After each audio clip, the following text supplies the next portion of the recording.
Hello, everyone. Welcome to our COTA New South Wales webinar for November. Today we're talking about navigating relationships. I can see many of you are just jumping on, so just bear with us and we'll be underway very shortly. Wherever you are today in New South Wales, I hope you're managing to keep cool. It's going to be a challenge this summer and looking out for yourselves, your pets, your neighbours, everyone is going to be really important. We've got to use some of that good old common sense, I think. So I think if you can be inside and watching a webinar today, it is probably a great idea for you. So thank you for joining us. We've got people still jumping on, but I think they know the drill by now. I'm Jackie May. I'm from the COTA Communications team at COTA New South Wales. I'm on the lands of the Gadigal people today, and I pay my respects to their elders past and present and to First Nations people with us today. I also live on the lands of the Wongal in southwest Sydney, and I've been trying to learn more about those people and their lands. So remember to let us know where you are in the chat. The chat is there for you to, chat with us, to basically put any questions you might have. You can also pose questions in the question tab down at the bottom as well. So I think most of you know COTA stands for the Council on the Ageing, New South Wales. We're an independent, not-for-profit organisation, and we represent the interests of people aged 50 years and older in New South Wales. We work with you and advocate for you on your behalf. And it's an important time for us to be speaking up about all sorts of things at the moment. So a reminder, this webinar is being recorded. It'll be available to view on our website in coming days, and you can catch up with all our past webinars there as well. If you don't want to ask a question today, don't be shy. You can email us info@cotanewsouthwales.com.au. And our topic today, as I said, is navigating relationships and the good and the bad, how to navigate especially tricky ones at this time of year in the lead up to the festive and the holiday season. So I'm delighted to welcome our expert guest, Elizabeth Shaw. Elizabeth is a clinical psychologist and she's also the CEO of Relationships Australia. Thanks for joining us today, Elizabeth. Thanks very much for having me. And I shall share my screen to get us started. Hopefully that's all in view. Is everything okay with that? All good? Yes, we can see that, Elizabeth. Thank you. Take it away. Terrific. Well, I'd also like to acknowledge our First Nations communities. I'm today at Macquarie Park on Wallamadigal land. I'm living on Gadigal land, and I would like to acknowledge that it's unceded land and pay my respects to those communities, past and present elders, and those who are participating in this session. And I'm delighted to be working with COTA to present some ideas about managing the holiday season. So we're speaking nice and broadly about some of the issues emerging at this time, but really happy to answer any questions or take the conversation anywhere you'd particularly like it to go. So I thought I'd just start with some broad themes as to what I've seen over my many years of practice and what we see at Relationships Australia about some of the challenges that can come up. And then absolutely we can talk about some of the practical tips because even though the festive season is very much looming, we still have some time to perhaps influence how it turns out for us, and it's worth seizing that opportunity. So I'll just sort of launch in, see how we go. So let me just make sure that, yep, good. So first of all, I mean, these notes are really just here to guide me, so they might mean something to you or not. But I think when we anticipate the end of the year, there's obviously a lot of narrative about, well, it's going to be a happy time, or you're absolutely going to be doing it one way, which is hanging out with loved ones, because of course we all got loved ones and those relationships are all intact, and that's not the case for many people. But I think also we can really feel like well, it's been a tough year, or I haven't seen people lately, but finally I might get this really happy occasion, or there'll be a relief in getting something back, or this will be the icing on the cake that I've been looking forward to. So it's not just about what we're expecting from others, but sometimes we're almost looking for it as a source of nourishment or pleasure, because we're actually not in great shape. And that means that a lot more is riding on it than it should be. And sometimes what is realistic, because really if you're meeting for gatherings of any sort over this next month, they're going to be good, bad, and indifferent. You know, they're going to be as average as maybe every other family occasion. They might be better or worse. You might have a very happy early drink session that goes really well, and then the big lunch is actually quite deflating.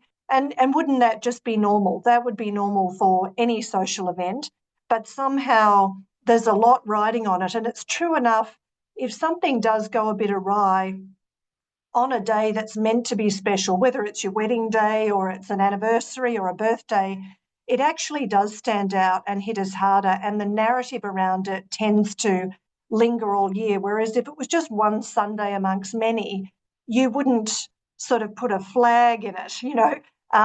But when it was, I'll remember that Christmas lunch, it tends to stand out and have importance that it actually shouldn't. And so that can make it a bit, loom a bit larger.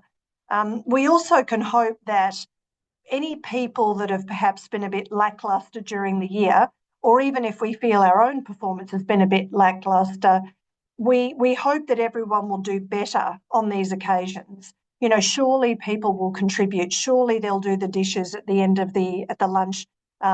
Surely they'll contribute. They surely won't expect everything coming from me. And sometimes we don't talk about these things because the expectations seem very obvious to us. And so sometimes that can just mean the whole thing plays out without anybody talking about how they wanted it to be different.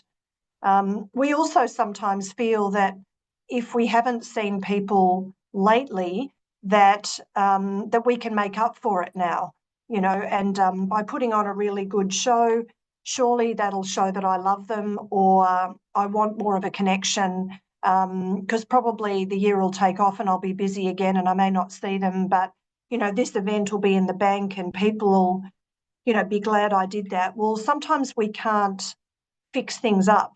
Sometimes, even if this is the world's greatest family event, if there has been conflict or some sort of disconnection that hasn't really been managed, there may not be any one thing that can reverse that. It might help, it might soften things, but it may not be the case. But we can go into this hoping that it'll, I'll buy them an extra big present and that will make up for the last time I was a bit grumpy with them. Sadly, relationships, just don't always work out that way. And I think also we really hope that as we enter the holiday season, that it will be entirely a pleasure for us. But for some people, it's like stepping off a cliff. Sometimes it's work or routine that is the easier thing to navigate, and stepping off into unstructured time where everybody else has gone away, the realisation we don't really have many hobbies, getting in touch with how exhausted we are or lonely or sad or whatever it might be. So we launch ourselves into this great holiday season. It's summer in Australia. That's going to be a great thing. And sometimes we can be really unprepared for what comes up for us. So in terms of, though, and some of these things, I'm talking ahead of my own slides. So, it is to be prepared that holidays of all sorts will have their own challenges. And as I say, we don't plan enough for that. And it may be that even if we're in good shape or we're really ready to do our part, we're actually working as a pack. We're working in an audience of others. We've got family, friends, neighbours, communities, workplaces that often expect things of us that we haven't taken into account. So, for example, if everyone on this webinar is hosting perhaps a family event, you might have in mind how you want that to turn out well. Everybody else is turning up with their own expectation. That's a lot of people to navigate. You're not going to get everything right. It's unclear what getting things right even means in that context. So we'll come to some tips shortly, but navigating some of those expectations and drawing some of them out can really help. I think, as I mentioned, sometimes when you step off the routine of the year into this holiday season where you might even be forced to do things differently, maybe if you're working, your workplace shuts down, or as I say, everyone goes away, it can be incredibly confronting to look at what shape our lives are in, what state the house is in. Maybe we do feel we've neglected ourselves. Maybe we realise our bodies are creaking and we never did make it to the gym, or, you put on your bathers for the first time and you really wish you looked after yourself better. There's all of these things that actually we can ignore and neglect at other times of the year that suddenly come upon us, or where our children don't ring and we really thought, well, gee, at this time of year, surely they would. So a lot of, thoughts and feelings come up. And certainly I have a lot of people say that what it does is it reminds them of all the people they're perhaps disconnected from, the people who aren't going to be at Christmas lunch or the Hanukkah event or whatever festival that you're celebrating or not celebrating at this time of year. It may well be that relationship breakups have happened during the year, either your own or that of family members, or someone really important to you has died, and suddenly this table, what the table represents, who's at the table, who's missing from the table, the children who've now grown up and have got partners of their own and just don't show up for the first year, the people who say, let's not even bother to put the tree up because surely we're all past that and you were counting on it. There's a lot of things that that can surprise us in a rush of emotion, which can happen at the events themselves, but it can even happen as you might experience a sense of dread or fear or uncertainty. So I think just starting to digest those feelings, starting to just notice what's coming up, what you're looking forward to, what, even putting yourself in others' shoes. Well, I'm really looking forward to it. I wonder if other people are. I wonder if, thinking back to last year or how the year's gone, how we're all coming to the table, can be a good way to get yourself prepared. And as I said, if something doesn't go well, it can hit us unreasonably hard because of what's riding on the year, which is often, impossible to get right. So in thinking about us individually, so I've said we're always in a web of relationships, so we actually can't really think of ourselves individually entirely. But there is something to really stop and ponder about: who am I at this time of year? Am I the head of the family? Do I believe myself to be the head of the family? Am I always the host? Am I the elder sibling who always takes charge? Am I the younger sibling who gets to get a free ride? Just to play into some stereotypes, I'm the youngest, and I certainly never get a free ride. So I think it's starting to think about those roles and even considering, is that a role that everybody would agree I have? Is that a role I've claimed for myself, or something that just plays out year after year? Am I happy about that role? Am I sick of that role? Do I actually, greet that with enthusiasm? To think about what this family season means for you, or this, friends or whoever you're going to spend this holiday season with. To think about, well, who am I connected to? Who matters to me? Am I really reserving time for the people that bring me joy and nourish me? What about the people who are big in my heart but are out of reach? They're overseas, they're cut off from me, they've died. So starting to think about who am I in the world and what's my place in the world and in perhaps the multi-generation family network. There's also at this time a real fear of change. And I often talk to families who individually are a bit sick of how things go. Either they're a bit bored or someone resents, oh, I always have to do all the cooking, or, I'm doing the cleaning up, or I'm always the peacemaker at the table, whatever it might be. But there's also a real fear of shaking things up a bit because there's something very familiar about rituals and routines. We always meet, even if it's we always have the same fight, or we always have the same inequity at the table, or, you know, great Uncle Bert always makes a, scene. There's something about that that's frustrating, but it's also familiar. And I've talked to some families who even say, look, why do we do the roast? I don't want the roast. Let's do seafood. Other people can be really thrown by that. No, I've got to have the pudding. And so there's a comfort in the rituals. So any change needs to be navigated. And in terms of your own identity, coming back to the first point, if you have always held the family event, the main family event, and you say, I don't want to do that anymore, that's actually a really big thing to resign from that role because you might never get it back. You might find yourself feeling really displaced or suddenly having less value. It's worth thinking, do I hold on to the role I play even if I don't like it, because it brings me some attention, it makes me feel valuable, it covers up my shyness. There's a lot of reasons that we keep things going. I often notice at bigger family events, the people who pick up the food tray and start sharing it around, it's not even their job and they don't need to do it. But I think, well, often they are the shy ones who turning up with a tray and saying, would you like an hors d'oeuvre, is a role that they can play. So trying to think about why we behave the way that we do, it's not just because we're stuck in a role. Often we're attached to that role in some way. And to take it away from us can be a real threat, particularly if you're in the older generation. It can really feel like, well, this is one of the few areas I still feel really valuable to this family. And once I give that up, is everyone going to frame me as in decline rather than she or he has served their time and they're sick of it?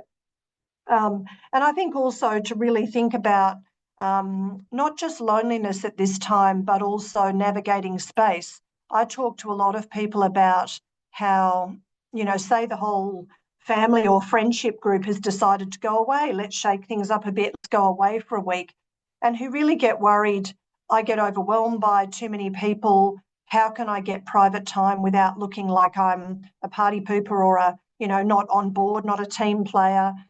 How do I get space? How can I be the one to leave early from the lunch because I've had enough without looking like, I'm disinterested?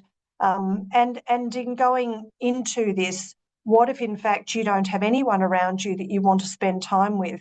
How do you manage that without feeling shame or overwhelmed by sadness? How can being alone be successfully navigated? Because at this time, we're all asked, who are you spending the holiday season with? And if you say, actually, I don't have anyone to spend it with, our society doesn't tolerate that well, and nor do any of us want to invite pity. In fact, for some people I speak to, being alone is an active choice and a pleasure.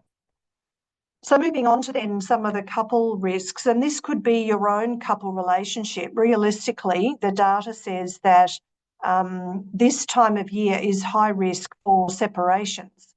So there are, just to sort of put it in categories, there are the people that as they approach the holiday season, with everything riding on it, this is happy family time, it's happy couple time. Some people actually get so confronted by how unhappy they are and how the relationship isn't going well, they say, I cannot do this. I cannot play happy families. I can't keep up the facade. It's a terrible, terrible time of year, but I have to leave now. I see people in that shape, and they just can't fake it till they make it. There are other people who do break up straight after, like first thing in the new year, saying, okay, I got through the season for the family, but I cannot do another year like this. So January can be quite a risky time. And there are certainly people who are saying, I think it's going to come to that but I'm giving the holiday season my last test, really, to see if it can turn out to be different. So you can go into this season very worried about your own perhaps couple relationship, or you'll see this playing out for children or friends where you know that things are pretty shaky. So sometimes gatherings are quite loaded where everyone's got an eye on everyone else, or it could be that one of your children, for example, is there grieving because their partner's just walked out, or you can see they're not well connected, or you've got grandchildren there who are very sad because mum or dad are missing, or your grandchildren are not there because they're off with the other separated parent. So, this sense of the end of year, like literally who presents the gaps and the realities, it can be very intense. So certainly I'm finding there's quite a spike with people seeking appointments for assistance. I'm certainly get those at Relationships Australia, where through November and December people are realising I should have done something about this, and this is really escalating. And that can feel very panicky too. So in terms of then coming from the individual, the couple, and then the family risks, and I've sort of talked about some of these things now about the roles everybody plays, and just thinking about which of those are a comfort to us, even if there's grumbles. We grumble about it, but we wouldn't do it any other way. And where is there an opportunity? I also really speak to people a lot who've got in their heads, this is how we do things and everybody wants it this way. And then there is this, what we call confirmation bias, where just say you think, oh, I know I'm supposed to do all the cooking because that's how I always do it. And occasionally people say, oh, I'm really glad you do the cooking because you do a good job. Or someone says, I'm not helping, that's her job. And you go around gathering those comments as justification to keep going. And so it feels like everybody wants something perhaps from you or blocks you from something, when it may be true or it may not be true. It may be that everybody is caught in this same sort of regime where nobody's talking about it, but maybe everybody's equally unhappy. There's also something we have to guard against around the excesses at this time. So I've already mentioned there's an excess of emotion, often, good and bad, and there can be an excess of everything else as I've got here. And the risk is, again, there's more violence at this time of year. There's actually often more gambling. There's a lot of people who, in this pot, this cauldron of feelings, sometimes manage shyness or stress or joyousness by overindulging. And what that can do is put the whole event at risk.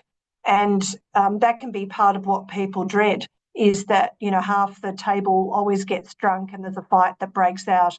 But also, as I say, there can be a greater risk of violence and abuse. So, some people again say, oh, it always turns out that way. It's something we have to put up with. But we actually could reasonably do something about those behaviours. And I've mentioned some of these other things. I think one of the most painful things, which we might talk about more in a moment, is around estrangement and the people that you would love to be in touch with. It may be adult children that you haven't had a good relationship with lately, or where there's conflict that just hasn't got resolved. I do speak to a lot of parents who say, surely at this time of year I could have got a phone call, or surely, when it's my birthday, I could have got a call. And that's what I mean about a lot rides on the event. It hurts more on the event where we hope people can pull rabbits out of hats and step up. But if you look at it across the year, in a sense, why would they fix it? It certainly is an opportunity, but it also could be an impossible opportunity, because I also speak to people on the other side of that where I knew it was mum or dad's birthday and I had to think about not ringing, but, and there is an active decision. It's not as if people do forget. Everybody's aware that there is trouble that hasn't been resolved, and really needs to be. So if that's happening for you, that's worth looking at. So, in terms of going into the end of the year, it's good to take stock on where you're up to in late November, how you're preparing for this in terms of just the bits that I've said so far. And it's worth, first of all, asking yourself, well, what shape am I in? Am I actually feeling depleted, sad, not very fit and well in myself, mentally or physically? Have I neglected my self care? In fact, have I let relationships drift myself? Have I left that argument with my sister or friend? Did I just park that? And really, should I be doing something about that? Am I feeling deflated? Am I lonely? Start to just take stock. Don't deny it and rush on, because that'll shape your planning. And to really think about what your needs over this time. So I gave the example of people who can feel really overwhelmed by a lot of family and friendship time. They actually might be more introvert, or prefer to pace themselves, say one event a day or two events a week. And it can feel really overwhelming that I've suddenly got something on every day, or these events are meant to go for 6 hours at a time and I just can't keep up. So to really think about, what do I need and how does that match? If you actually need to get away, but getting away is really bad practice in your family or friendship group, how might you sell that to people? How might you tell others of you and what you need? Have you let others know what's actually happening for you? I often speak to people who have had a really tough year and they think, oh, I better cover that up, or I don't want to burden anybody, or I don't want to talk about what's really going on for me. What a downer at this time of year when everybody else is wanting the positive. So I think there's ways to do this. There's ways to say, look, I'm going into the family time really depleted or feeling pretty overwhelmed. It's been a tough year.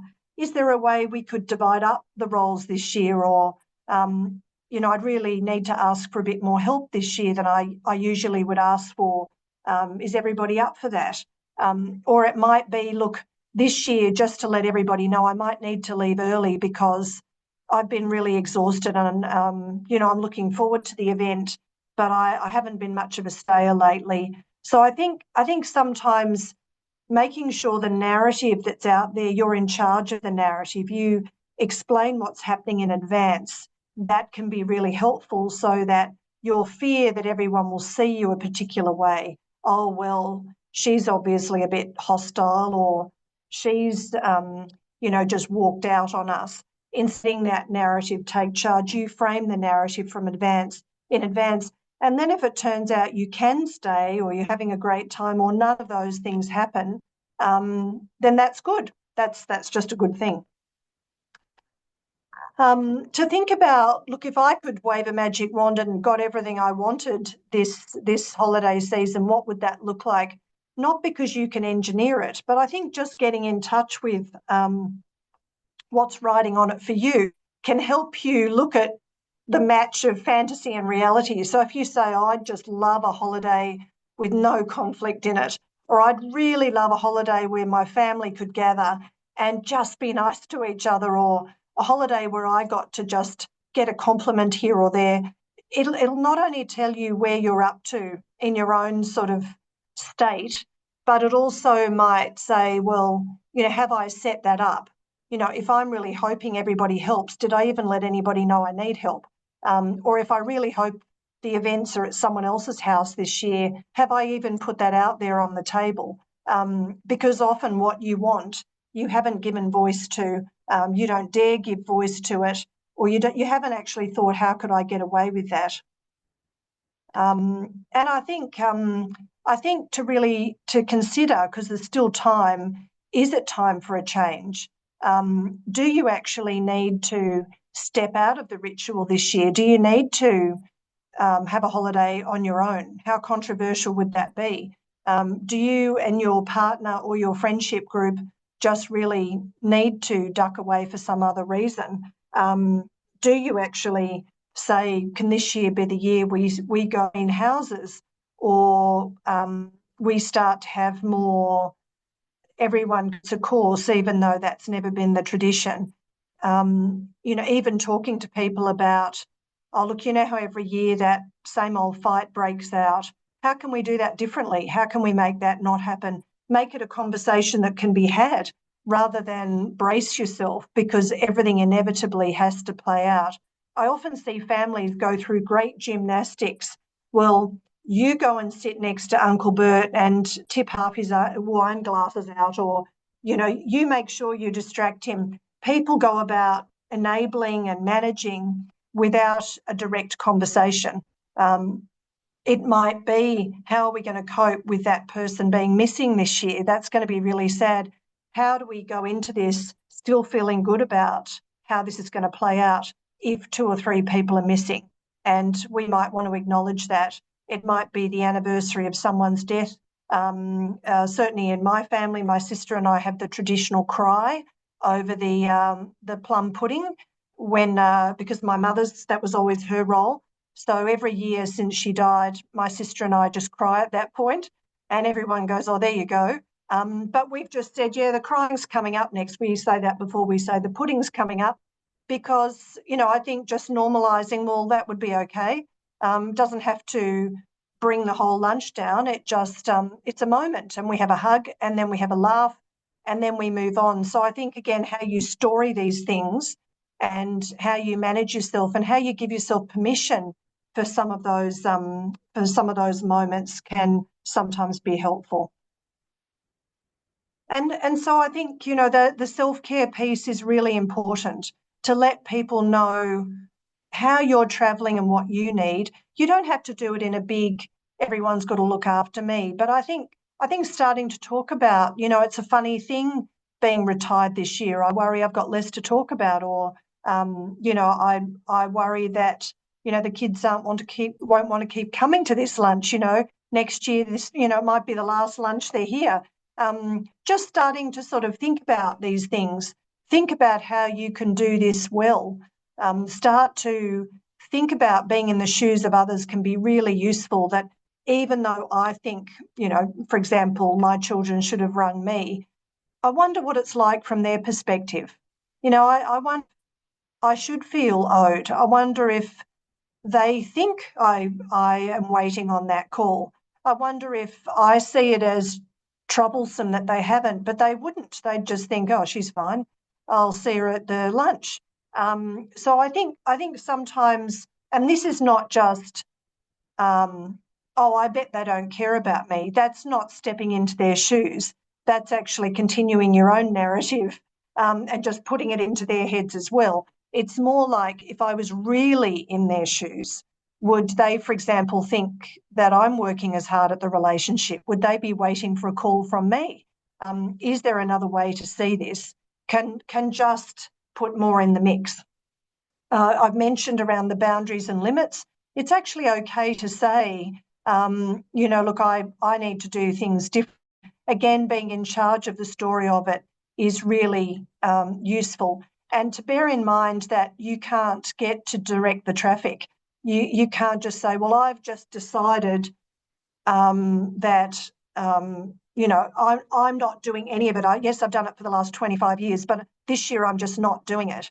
I think if you haven't warned people or brought them on the journey or really thought through whether you're stepping off a cliff that you'll not be pleased about, it can just make you look oppositional and reactive and angry and like you're throwing your hands up. Your family or friends won't come on the journey with you. They'll just think you're being annoying or difficult instead of actually talking in a sensible fashion about what's going on. And if you do feel genuinely that your choices are limited, like you've got the biggest house, for example, and so, or you've got perhaps more resources to bring to this, and really others would struggle, it doesn't actually mean that you can't ask for more help. And it doesn't mean that you also have to act that out. You also can think about, okay, I'm hosting again. There's something about that I'm really exhausted by. How can I get myself into good shape so that I don't act out resentment or stop myself having a good time? Because being the host doesn't have to be a burden. Equally, being there, feeling controlled by someone else, being the theatre director, maybe you don't have to leave it like that either. Saying, actually, I want it, you are my big sister, but I still want more of a hand in this. There are ways to shape things, and the best way to shape it is to actually talk about it. And a lot of families don't communicate. I'm amazed how many I will say, well, have you told your child that, or have you and your partner ever talked about that? Oh, no, we never have. But that person might have in their heads years of stories that they've never fact checked, never put on the table any alternative. And then when you picture talking about it, there's just such a volume, there's like a volcano of things that is built up. You don't know where to start. So keeping it simple, keeping it bite size, just starting to have a bit of a go, even saying, gee, as I think about, that this or that family lunch, I find myself kind of a bit stressed about it. How do you feel? Even just getting, a bit of self-disclosure and a bit of seeing how others are feeling can get the ball rolling. So, in terms of, I've already mentioned then how you have alone time and family time if you need to step back. Um, I have talked to people who have great anxiety about going into these events, and some people have come up with strategies like having a meditation app on their phone, where if they start to get overwhelmed, disappearing to the bathroom for 5 minutes, having a 3-minute meditation, just calming the mind, calming yourself down if something happens at the table. I've already suggested, create the narrative where you might have to leave early, which is just normal and to be expected. Getting yourself into really good shape before you go into any family events. Really think about, how do I be my best self if there's aspects of this I may not enjoy, or things I kind of dread, things that worry me. How can I be my best self in that context? How can I just make sure that I don't blow up? How can I make sure that I look at everyone with compassion? How do I have more compassion for myself? How do I play my part without tipping over into resentment? I think just trying to think about what state you're in after each holiday season and how you can do self-improvement. So I want to be in better shape this year than I was last year. That's something you've got control over. Other people may behave badly, but how you prepare and how you stay strong in yourself is very important. And also to have a few resources up your sleeve. I've mentioned the app. It might be that you've got a couple of friends that also do it tough at this time of year, maybe even saying to them, let's play phone a friend. Let's, at the end of the day, have a glass of wine over Zoom and just debrief. Or it might be, let's have leftovers the day later and just debrief then. Have a sort of safety plan, have a stopgap. Make sure you've got a good book or whatever it is to go home and look forward to, just to make sure if you need some downtime and some self-soothing, that you've got that in place. But really think about new rituals. If you know this is a very lonely time of year, you need to go into this with a plan around that. How will I manage the loneliness of that without tipping into despair? How can I manage that without feeling intense grief or shame about that? How do people do loneliness well? Starting to Google about that, starting to talk at work about others who don't have family in the country or are living interstate. If you look for it, you'll find quite a lot of people are not actually gathering in any traditional form. Just to bear in mind that you can reach out for resources. So booking in for a session to do some planning, or just starting to do some self-reflection now. We do have a whole lot of group programs. There are things that do happen over this holiday season because there's a hell of a lot of people that are lonely or struggle or have a tough time. So the important thing is to know your only job is to get through it, and to get through it in the best possible shape, because this will pass. But and there's still time to prepare, which I'm very happy to talk about maybe some more details now. So they're just my kind of opening statements, but really happy to take questions. Thank you, Elizabeth. For those of you who joined us after Elizabeth started her talk, absolutely fantastic. chock full of great reminders, and I think really good for us all to have a think about this stuff at this time of year. As you've said, Elizabeth, please grab yourself a drink of water. You did a great job talking us through that. So, we've had some questions and comments. Thanks to those of you letting us know where you are on the lands all around New South Wales. I know a few people are probably going to be catching up with this one later as well. So we might start with a tricky one, Elizabeth. What's your advice about estrangement from adult children? This is really quite heartbreaking for parents. So just really want to acknowledge that because I think those generational relationships are so important, whether you're cut off from your parents or from your children. It's very painful for a whole range of reasons, including the reflected shame. It could be you go to either, well, they're really being mean and out of line and out of order, or you could go into, gee, what sort of parent have I been that it's come to this, or any other spot in between. So this sort of hot pot, it's like who gets to hold the blame? And really it's about, the sadness that comes with this. It's such an opportunity, and I don't want to sound fanciful about this, but and it really, I mean, I'd want to talk to people individually about why the estrangements happened. But if I can just say in broad terms, if you are cut off from someone, a friend, a child, a parent, where something just really went wrong, maybe last year or somewhere throughout the year, an argument's happened and you've fallen out and no one's speaking, this is a time of year where you too can offer the olive branch.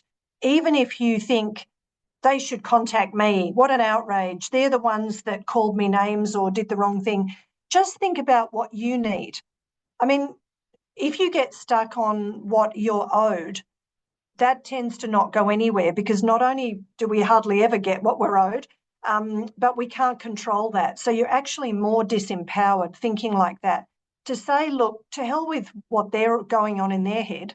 I miss them. I miss them and I don't want to leave it like this. And family matters to me. So I'm going to reach out, even though I've reached out the last 25 times. If it matters to you and you don't want to live like that and you think you can correct it, now is a time to say, look, I don't know about you, but our big family event is coming up. It pains me we're not in touch. We should have done something about this before. Can we catch up and try and, just start communication? The other person hopefully will welcome it. If this goes back years or there's something where it's unsafe to be in contact or the other person has rejected you entirely, then it's more about the self-care strategy, which is about how do I manage that volume of pain? And there's many forms of grief that come up at this time. How do I manage pain? And if you talk to other friends, there'll be other people even in this session who know exactly what you're talking about. And how we manage pain in the middle of supposedly being cheerful, that dissonance in itself is very stressful. So self-care is critical. Trying to squash it, pretend it's not happening is very difficult. So speaking to people around you about this is actually quite a sad time of year, talk it out before you get to the event. Sometimes that really helps because you've authentically engaged with those feelings. Or it may be, depending on the closeness of the people at the event, you can even say, look, I'm really glad to be here. It's lovely to be with you. I can't help being a bit sad too, because some people are not here, don't want that to sort of take over. But, maybe we can raise a glass to who's not here, or we could just address that in some way. Or maybe just one person at the event, if they know how you're travelling, that also softens the blow.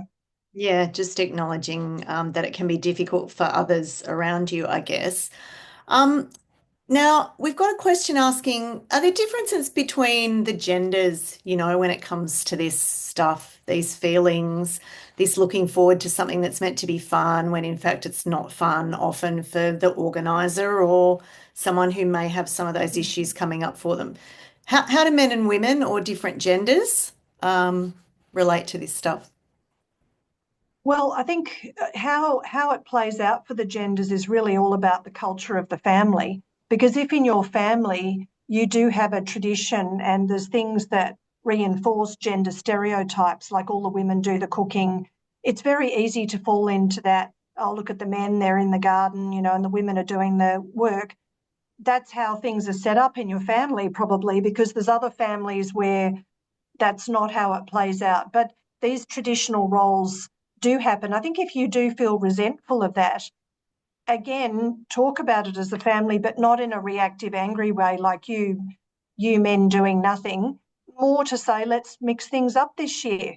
How about we have a barbecue and the men do it. Like, buy into the stereotype if it cuts you slack with the cooking, but or say, why don't we mix this up that the men will do all the tidying up. But as I say, if you do it out of anger or resentment, it tends to just be another type of conflict. In terms of so I think that's where trying to be positive about let's change some of these dynamics. A lot of women, and I can say this hand on heart. I have a long tradition of coming from fabulous women over generations myself who go into hyperdrive. A lot of women do the seething resentment hyperdrive. Bugger it off to do everything. So I'll just do it faster, better. I'll really take Overfunction. it on. Yeah, and we're our own worst enemies around that. And everyone can see the resentment, and usually it bursts out of us. And that's not even attractive. It looks hostile. Um, Often everyone gives you excessive compliments because they're just trying to manage you. That's where I think we've got to own our own stuff. And going into, I had 3 clients this week who said to me, I did all of this stuff and, no one even lifted a tea towel. It's like, well, that whole I'll model it and people will just help is just not how life works. If they've watched you do it over years, you could look like you enjoy it. You could look really controlling. You could look like you don't want help. So again, be responsible for your own actions and think about what you buy into and whether, in fact, you rather like the control, even if you won't own it. And if you do genuinely resent it, um, get people to join in with you. Come and shop this with me. Let's set the table together. Make it a relational, collaborative experience where people want to come up to you and enjoy your company. Not be a blaming sort of resentful, no one's helping me. Maybe you've inadvertently set that up over the years too. Mm. But Mm. look, I went off on a red herring about the gender stereotypes. In terms of what people are going into, I hear men and women both looking forward to and dreading this. I think lonely women sometimes do a lot better with finding each other than lonely men who can be in quite bad shape over this season. Yeah. Mm. Okay. Very good point. And just a reminder to everyone, our loneliness report, which you may not be able to see there, but our Voices of Solitude Mm. loneliness report that we've just put out recently. Hopefully, you've seen some of the media coverage. Go to our web page and have a look at it if you can, codanewsouthwales.com.au. Yeah, this can be one of the loneliest times of the year, as Elizabeth has told us about. But look, we've had some great comments on that as well. A great one from Diane who says, being alone is a choice and a pleasure. I can have my space, talk to whoever I choose with Zoom or phone. I say I'm spending the day with friends. Society can't cope with me being alone and thinking that I need to be fixed. And a couple of people have said, yeah, I feel the same about that as well. Another of our attendees today really takes some great comfort in faith and the Bible. Margaret, I love this comment. I just want February to come around because I can get a car park again. Will says, it's so affirming to know there are lots of people who are all acting the same way with the same expectations as I've had over the years. We tend to think we're the only ones. Thanks, Elizabeth. I think a couple of things that have resonated with me is, yeah, watch the stereotypes. You can resign from the role, but just be careful. You might Mm. not get it back again. And you can laugh about it later. I think that's important, isn't it? Yeah, yeah, Yeah, I yeah. know. Um, so yeah, we've also got Antonia says wise alternatives, controlling versus not wanting to help versus who wants to join me. They can all be competing feelings that you're having, can't they, Elizabeth? Look, they can. I think knowing in advance, we don't give that enough time because this season gets very busy and you can get into conversations about practicalities like what are we going to serve, who's going to hold it, how do we manage the heat? And people don't emotionally catch up with themselves. That's why I very deliberately said, now's your time. Even this conversation after this presentation, if you just took half an hour and said, well, hand on heart, really, what am I carrying from last year and the year before? And how am I really feeling going into this? And what is unresolved this year? And how, what role do I really want to play in this? You've got time to shape this, but you've got to own that you're part of the situation. Yes, your family dynamics might corral you into certain roles, but you've first of all got to check that's true, or does it just look true? But also you can feel a shrunken version of yourself. Like my options are limited. You have options, and it's about whether you're sort of courageous enough to give them a go. Mm. But be careful what you wish for. Yes, yeah, that's really interesting. The best ways to shape things is to communicate about them and create new rituals. There are another couple of really good takeaway points. Yeah, maybe let us know in the chat again or send us an email. How have you managed that stuff? Communicating and making new rituals. The traditional cry. And look, another comment that, dealing with others' behavior that's challenging, but that affects you, things like drinking too much, it can really, really affect your own, season, can't it? Yeah, look, it really can. And again, I should have mentioned if there is someone who does behave badly every year, and ends up offending people or whatever, it can be really good to have a management strategy about that. So if the person is important to you or they just have to be at the table, to maybe have a coffee with them between now and then and say, look, you may or may not realise that every year things deteriorate at a certain point. I want better for us. We always end up in a fight. I don't want to do it this year. Can you and I work something out? So sometimes naming it and saying, I want better for us.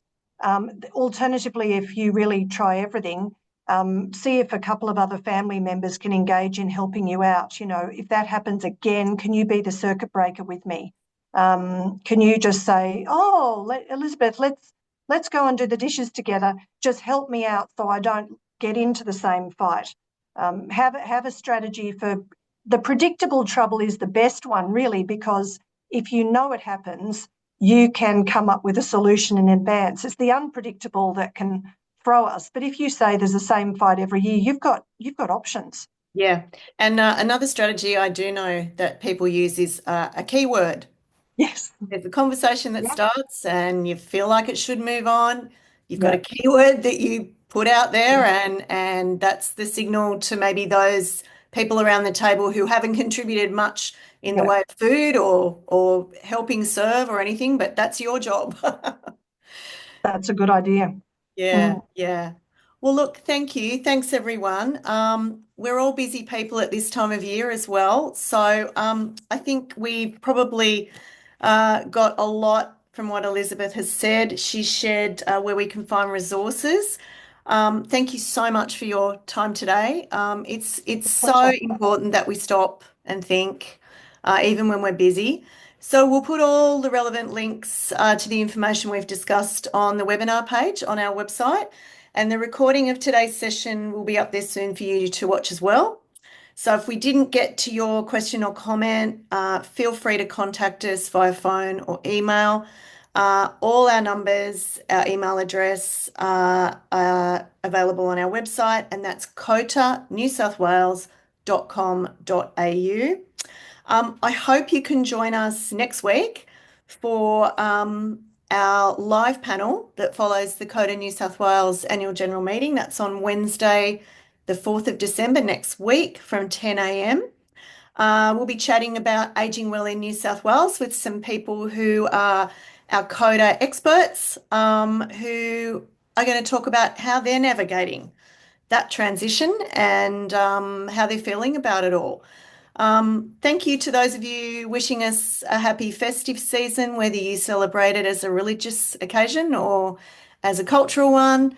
Um, you know, please go well, I think, is what we'd like to say. So I'll let everybody go now and we'll be finishing the webinar. Thanks again, Elizabeth. Thank you. Bye now.